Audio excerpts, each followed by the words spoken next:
Okay, Swadikap, my Mordecai. It is Thursday and we're here at Fight and Fitness in San Francisco, California. I'm sitting here with Bunker Fapimai, co-owner and head trainer here at Fight and Fitness. I'm going to do the interview in Thai, and then I think what we'll do is we'll put closed captions on, like the interview with Monlit. So if you're watching this at the bottom right there should be a plus sign. Click it and turn on your closed captioning and you should be able to see subtitles. Okay. สวัสดีครับพี่ สวัสดีครับ ก็พี่ก็ดีใจที่เรามาได้คุยกัน ครับนานแล้วเกิด ก็นานแล้วพี่มาอยากจะถามพี่เรื่องแบบชีวิตของพี่เวลาเป็นเด็ก ครับ ว่าพี่เริ่มชกมวยประมาณอายุเท่าไหร่แล้ว ครับตอนชกครั้งแรกเลยนะชกประมาณ13 ปี 13 ปี ครับ13 ปีตอนนั้นอยู่บ้านนอก บ้านนอก อีสาน แล้วพี่มีแบบพี่น้องหรือใครที่เป็นนักมวยเปล่าทำไมพี่มาสนใจมวยครับ ตอนไม่มีนะแต่ถ้าพอพี่ต่อยเสร็จพวกพี่ๆน้องๆคงต่อยตามพี่เพราะตอนเด็กเคยฟังสมัยอยู่บ้านนอกมันไม่มีทีวีใช่ไหมมันนอกบ้านนอกมากๆเมื่อ30-40 ปีที่แล้ว ครับ แล้วก็พยายามฟังวิทยุฟังวิทยุว่าโอ้ตรงนั้นตรงนี้ต่อยเราก็อยากต่อยมั่งอย่างเงี้ยเราอยากต่อยมั่งแต่ทีนี้เราหน้าฝนเราจะไปต่อยเพราะเราไม่ได้อยู่ในค่ายในยิมเขาใช่ไหมเราไม่มียิมเราต้องทำนา แล้วพี่มาซ้อมฝึกมวยยังไงพี่สอนมีใครสอนพี่เหรอ ตอนใหม่ไม่มีใครสอนครับ ก็มั่วไป ไปยังไปต่อย ออก แบบ ไปชกไปตะ แบบพวกเรากำลังรุ่นใช่ไหม13-14 ปีพอตกหน้าแรงเราทำนาเสร็จเราไปอาบน้ำกัน แล้วก็เรามาซ้อมเล่นมวยกันแบบพอกันอย่างเงี้ยแล้วไม่มีนวมแล้วนะผ้าขม้าหรือว่าผ้าขม้าพันนึงแล้วนั่นน่ะโดนน็อกมีโดนน็อกบ้างป่ะ มันก็ไม่มีโดนน็อกก็เตะกันก็มีเก็บหน้าแข้งอะนะมันก็สนุกเด็กบ้านนอกกันนะใช่แล้วพี่มีอายุ13พี่มีโอกาสแรกที่จะไปฝึกที่ค่ายมวยนะ มันไม่มีครับพ่อกับแม่ไม่ให้ไปเพราะว่าเขาจะให้ช่วยทำนาช่วยทำเพราะว่าครอบครัวเป็นคนทำงานทำนาคนชาวนาครับพ่อแม่เขาจะให้ช่วยอย่างนี้ ครับ แล้วเขาก็ไม่อยากให้ไปไหน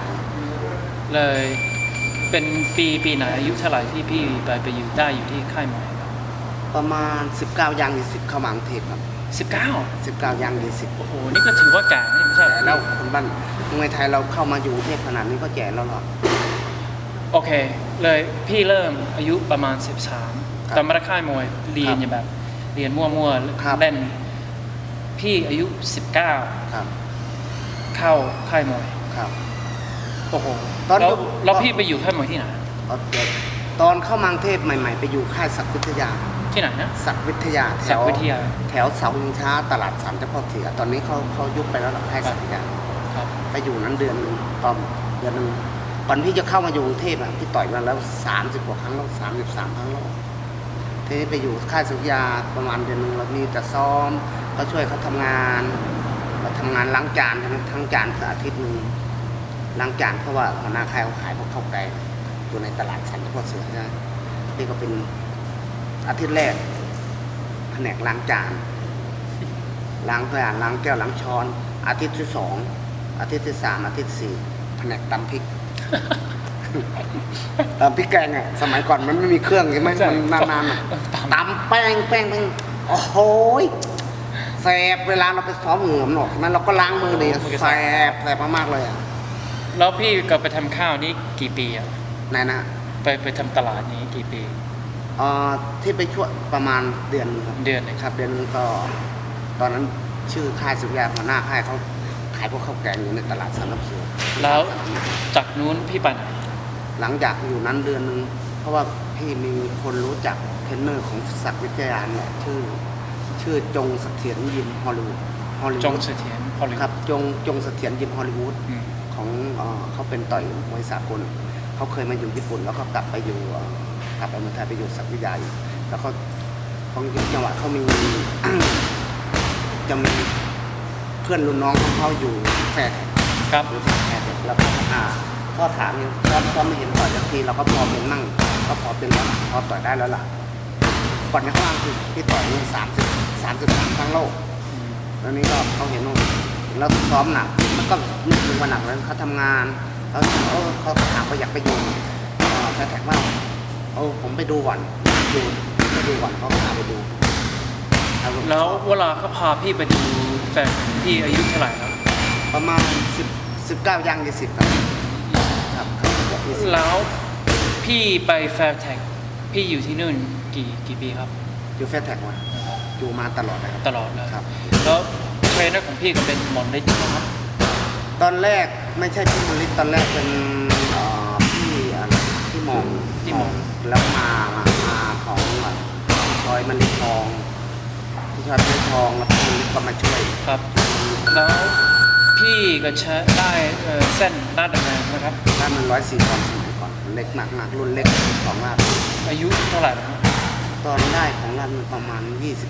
20แล้วพี่ก็ได้เส้นที่อันที่สองอายุเท่าไหร่ 25 25 แก่แล้ว แก่แล้ว25แล้วหลังจากนั้นพี่ก็มาไปที่ไหนชมได้หรืออยู่ ครับก็หลังจากเลิกชกมวยที่เมืองไทยแล้วก็มาอยู่ที่แฟร์แท็กฟีนิกซ์ เฟนิกซ์อาริโซนา โอ้ก็นานแล้ว อยู่ทั้งแฟร์แท็กเมืองไทยแฟร์แท็กที่นี่ประมาณ22-23 ปีประมาณ 23 ปี ประมาณนั้น แล้วไฟท์ฟิตเนสนี่มากี่ปีแล้วนะพี่ ไฟ7 ปีกว่า 7 ปีแล้ว ครับ โอ้ก็มาก็คิดถึงพี่ก็ไม่ ครับ ได้เจอ ที่นั่นกันมันได้เจอคิดถึงมากเลยครับ นานมากแล้วก็มีอะไรที่อยากจะบอกพวกเพื่อนนะ ก็บอกว่าก็คิดถึงเพื่อนๆก็อยากไปเยี่ยมเมืองไทยเหมือนกัน แต่ว่ามันไม่มีเวลาทำงานมากมันเป็นเรื่องยุ่งๆที่ ใช่ครับ ไหนจะครอบครัวไหนจะเรื่องงานการก็อยากไปก็คิดถึงเพื่อนๆทุกคน โอเคนะพี่ ครับ ขอบคุณมากเลยครับ